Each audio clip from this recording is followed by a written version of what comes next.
Stop moving, eyeball. Stop it. We're recording already. Yeah. Welcome back to another episode of the CrossFit Kaiserslautern FITCAST. Hello, Kristen. Hello, Max. Back in our original roles with me as the interviewer, the host, and you as our CrossFit Kaiserslautern interviewee. Is that the right word? Yes. Yeah? I don't know. Why not? Cool. English is hard. We have a couple of community questions that we want to hit concerning or regarding recovery. Yes. Second episode we're doing on community questions, got a lot of them and tried to put them into categories. So today, category recovery. First question. Best workout to rest ratio. Okay. So, I love questions like this. Yeah. Because there's not just one answer. Yes. So, CrossFit recommends 3 days on, 1 day off, 2 days on, 1 day off. So 2 rest days for 5 training days a week. However, I think it's very personal to each individual, because if your body needs a rest day, and you'll know when it needs a rest day, if you're feeling like trash, your muscles are sore, you didn't sleep good, or whatever it is, like, take a rest day. Your body tells you, but we're all able to ignore it, Yes, right? we are, but you should listen to your body. Yeah. This is important. Yeah. But the way we design it is at least 1 full rest day a week. Yes. If not 2, if you're training heavily or you are in a job where you're on your feet all day and then training on top of that, maybe 2 rest days is better for you. Yeah. But if you're just doing the 1 CrossFit class a day and you're, sitting and standing mixed throughout the day, 1 rest day usually is pretty good. But again, listen to your body. Yeah. You can always take more rest days than that if you need them. Yeah, that's how I do it. I train 6 days straight, Monday through Saturday. It takes Sundays off. Our programming is designed to have a lower impact day on Thursdays. That's where typically a lot of other people take another rest day. So even if you choose to train 6 days straight, the Thursday will always be an odd object, other movement type of lower impact day. We follow ComTrain class for our class workouts, and a lot of people follow ComTrain individuals, and they program Thursdays as an active recovery or optional rest day, with Sunday being the full rest day.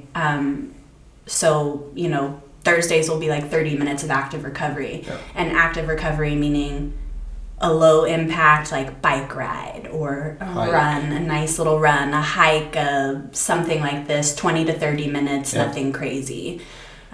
What about a beginner though? Beginner? Would a beginner straight out of the 101 jump into 6 days straight? You could. Again, it's really about the intensity behind what you're doing. So when you're a beginner, listening to your body. Yes, when you're a beginner, you're not going to be going balls to the wall in a workout where you're dying, because you're still getting familiar with the movements and focused, or you should be focused on doing them correctly instead of how fast you can do them. And at this point, that's a little bit lower impact on the body than when you bump the intensity up. So you can go a little more days, a few more days a week with a lower intensity than you would if you had a higher intensity. Yeah. I always recommend my people to take a day of training and see what the body tells you the next day. Yep. You're good, perfect. Go sign up for another class. You feel like run over by a bus. Take a day off. Take a day off. Absolutely. It's just easy as that. Yep. Cool. Is there a need for a bigger rest after, for example, a 12-week cycle, and maybe just briefly go over what a cycle is and what that looks like. Okay, so in training. Cycling is a strength training method or tool method, yeah. For what we do in our class workouts, we aren't on cycles. ComTrain individual programming has strength cycles they run you through. And there's always a 1-week deload week where the volume or intensity backs off for that week. However, to give the body some time to adjust to the training stimulus. Yeah. Which is important. Yes. If you are purely strength training, then yes, having a 1-week deload where you're giving your body that time to recover, your muscles time to rebuild. Then yes, it's important. Yeah. For what we do, CrossFit, where we're working on our fitness, like we work on strength, but we're also working on our fitness mostly. We don't take these cycles because we have the Thursday lower intensity days, we have Sunday rest days. We should be promoting taking care of our bodies all the time, not just for that week of the deload. Yes. And tell me what in our world the fitness entails, or the fitness is built on. What's the base of our fitness approach? It's not strength. No, it's the cardiovascular aspect of it. So the Metcons. Yeah, the Metcons, the high intensity. The conditioning workouts. Yes, conditioning is the word I was looking for. Yes, because that's the basis. That's what promotes the most health and fitness. Yeah. For the vast majority of people. Yes. All the health markers, you go to your doctor for this kind of training helps reduce health risks. Yes. Overall. Yeah. The best. Yes. And after that, there's strength training, but the conditioning is first. It's the core of what we do. Yeah. Perfect.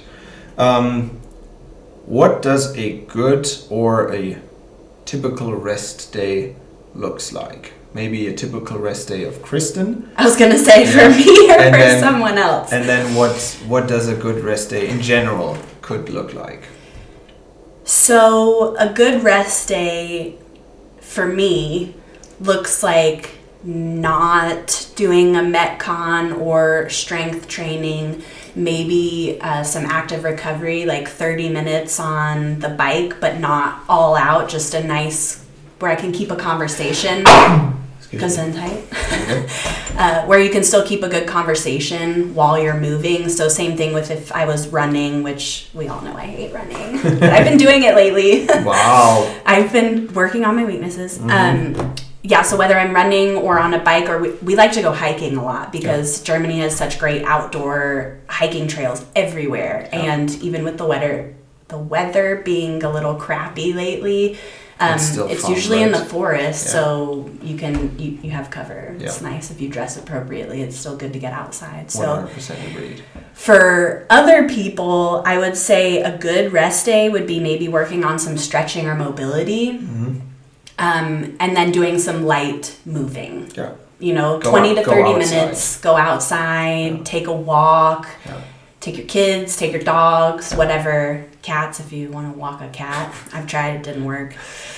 Some light activity mixed in with mobility and stretching, and focus on recuperating. Yeah, perfect. Next question is, can you give me a hierarchy for the following three, based on, always from the point of view of recovery? Sleep, supplements, and or nutrition. Okay, so supplements is last. Bump that down to the bottom. Sleep, and this is tough because sleep and nutrition are about the same. Sleep is very, very important for recovery. If you're not sleeping, your recovery is not going to happen. Yeah, and you can't make that up with nutrition. Sleep is the most important. But your nutrition will affect your sleep. So if your nutrition is on point, your sleep is most likely going to be on point. Well, with some other things. we're gonna get into sleep in another episode. Yeah, we're gonna have a whole episode on sleep quality, how to improve your sleep, all that good stuff. But with this question, yes, sleep is the most important. And nutrition are like this. If you are just listening to me, the sleep hand is like touching the nutrition hand, but still on top. Yeah, your sleep has to be good. That is actually when your muscles rebuild, is when you're sleeping. I always call it we're training while we're sleeping. Yeah. Because the stimulus we're putting on our body during the day or during the workout gets built or gets used at night, because we need so much energy during the day for other stuff, bodily functions. Yes. That it only starts, the body only starts using that stimulus and working with that stimulus at night. Yeah, we spend our time in the gym breaking down our muscles, and sleep is where it rebuilds and we recover. Nutrition, also, if we're not fueling our bodies, then we're not going to be recovering very well. So things like eating carbs help rebuild your muscles, proteins. Healthy carbs? Yeah, healthy carbs, not like pizza and chips. But even though I love me some pizza and chips. But just checking.